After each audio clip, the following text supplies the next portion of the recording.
So hello, my name is Rob and this is Cattle Rabbit Scale Model Studios, and in this video we're going to be taking a look at the RX-93 Gundam entry grade kit. Now Gundam's something I've been doing for about 15 years and it was a big precursor to my Warhammer stuff. I came across this online. I've never seen an entry grade kit before and I'm a bit of an old hat at high grade and master grade kits. So I really wanted to pick this up. It was really cheap and just see how beginner friendly it actually was, and if it is a good place to start.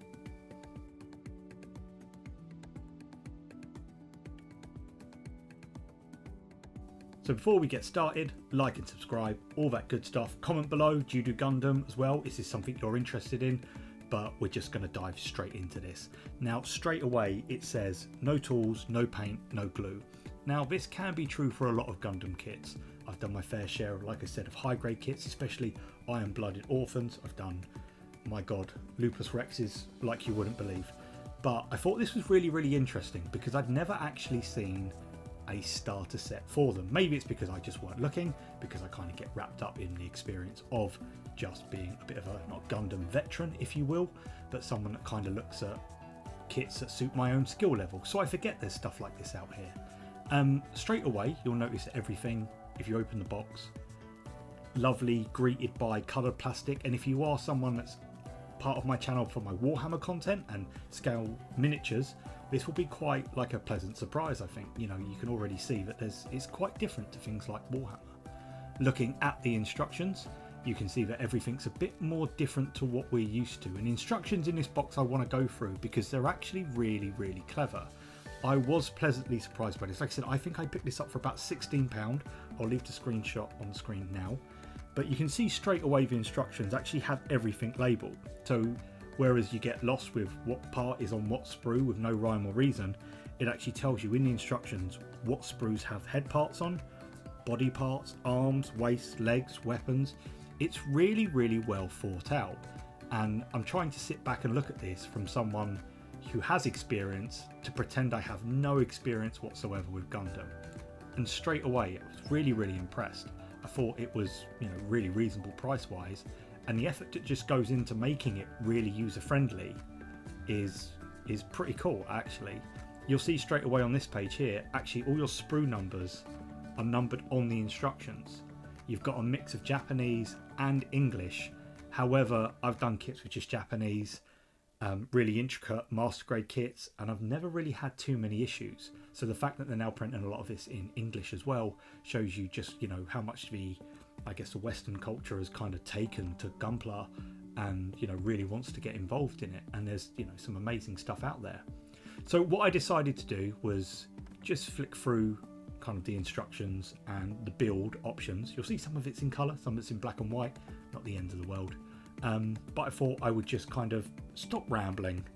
I'll talk when I need to, but what I'll do is I'll feel free to slow the footage down via the YouTube speed option. But I'm just going to plough through it all and just kind of talk a little bit about the kit as we go along. So to begin with, everything is really nicely bagged. You'll see me using a knife here. I had to constantly remind myself I didn't need to use a knife. Now, I didn't know how I felt about this, and I am just going to point this out here. You can kind of see, you know, everything's really cool. But if you just look at the point of my knife here, and I hope my camera can pick it up, you can actually see some of the little sprue marks where I've pinged them out of the sprues. Now, not the end of the world. You could kind of just sand these ever so slightly off. However, ones that are really prominent, I am just going to gently remove with a knife. Sanding sticks, probably a must. And I must admit, I'll talk about this a little bit more at the end of the video. So just kind of ploughing through everything here. It's really easy to follow these instructions. Normally, especially with high grade kits, you would build like the inner frame and then the armor panels tend to clip over it. This isn't the case here. There is no internal frame. Everything is what you see is kind of like molded out of these big chunky pieces. And while we do have to sacrifice some detail, as you can see here, overall it's actually really nice, and the whole thing kind of snaps together really just quite it was quite odd actually doing this. I mean, a lot of, you know, Gundam stuff is push fit, but it was really satisfying to hear those little clicks, especially as you pop them out and also as you kind of push them together. Everything fits really tight, and I think once again for the price point, really impressed. What I will do is I'll leave a link to the kit in my description box below through the Amazon. I just got this off Amazon. I tend to buy my stuff off of Amazon. Like I said, I don't do many Gundam kits these days, but I once again have done my fair share of them. Let me know if you want to see some more Gundam stuff on the channel. I love doing this. It's something that, you know, I always find really comforting. I tend to put on series and just go at them. Really therapeutic, and as I said, this was my start in scale model was Gundams, so this was something that was actually really special to me. The arms kind of go together, and it will tell you when to build two of something. Especially in the instructions, it will tell you to build up to a certain point, and then it will say, nope, this is the left arm, this is the right arm. If you do make a mistake, there was a couple of times I forgot to just pop a little bit on because I was steamrolling ahead. It's really easy to just pop off. Again, if you're maybe a younger, I guess, Gundam enthusiast, or maybe absolutely brand new to this, again, a really good thing. You don't worry about making a mistake because it's really forgiving.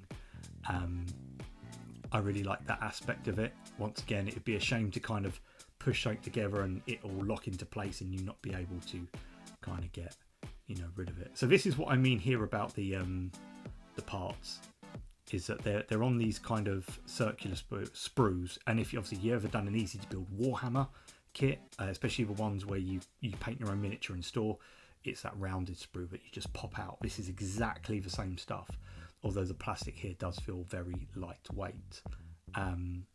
Having said that, I don't think I was in ever any fear of accidentally maybe like cracking something or being a bit too hard with it. Everything pops out really satisfyingly, as I said, and it's just actually really easy to kind of carry on. And as I said, make a mistake, don't worry about it. It just pops off and pops back on and is really forgiving. As you can see here, I am now kind of nearly done with everything. The majority of the guys coming together. While it does lack some detail, because it's not made up of the multiple panels, it does do the job, and I think it's something that you're going to be really satisfied with when you've got everything kind of laid out in front of you like I have. One thing I will say about the sprues, they are very cleverly designed, in which case you'd kind of have this, which was predominantly leg parts. You'd have the left leg on the right leg on the right side of the sprue, or parts that were just kind of like the same for like arms, like little vent exhaust that just pushed in. They would be together. So a great example is kind of here. You'll see, I think number 4, it's almost like a little T section by my middle finger on my left hand. The parts all go together and you would have everything kind of even. So it doesn't really matter if you popped out one by accident, because that part would be identical on the other leg or the other arm or yada yada. Again, really forgiving, really easy, you know, beginner friendly stuff here. So I am just going to pop him together now, and we'll have a look at, you know, where we are. I will get back to the sprue points. Now, a lot of the contact points when I popped them out actually ended up being covered, so it wasn't too bad. However, there are some that are ever so slightly visible. I think a good habit to kind of get into straight away is learning not to stress the plastic when you unclip Gundam bits. It's a bit different to things like Warhammer for those that are kind of interested. I also did just add the stickers. Sorry, you do get some stickers in the box. I did just add them. They just peel off. They're really nice. They've got like a nice matte finish. The other thing with this kit, which I guess is the only kind of negative, is it does lack a lot of mobility, especially when you compare it to some of the other high grade kits, things like Kamari's Vidar, or again the Lupus Rex, which is one of my favourite kits of all time. The arms twist in a lot of ways and you can get some really cool poses, whereas this one, it's just a little bit limited. He's a little bit rigid, but I think it's a bit of a trade-off, because for your first Gundam, I think you're going to be pretty impressed with what you end up with.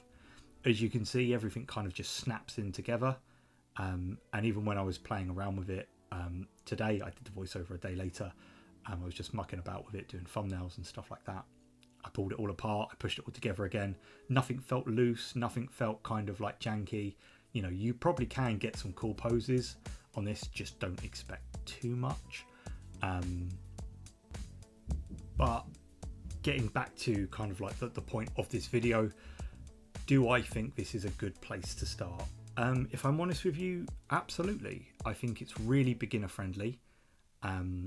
Like I said, some negatives, it does lack a lot of detail. It does lack a lot of mobility to some of the, you know, I guess full Gundam kits.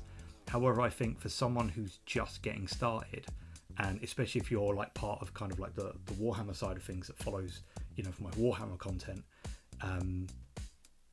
this is definitely a good kit. If you just want to test the waters, this guy stands about 8 inches tall. He was about 16 quid. Considering you pay, you know, 22, 25, 30 pound for just a little HQ, treat yourself.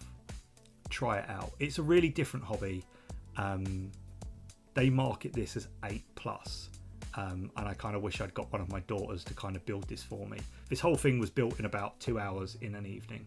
As you can see on the arm here, you know, he just lacks a little bit of mobility, which is probably one of the downside. But I think as your first Gundam, you're probably going to be really impressed. So do you know what? I would recommend this kit for someone that's wanting to get into Gundam. I think it's a really good place to start. I think it's a really good price point, and I think you end up with a really, really cool figure. I didn't panel line this guy or anything like that. I just wanted to build him out the box and, you know, just kind of, you know, have him as is to see if it, you know, it did live up to its name. But yeah, that's it from me in this one. I'll see you all next time. God bless and take care.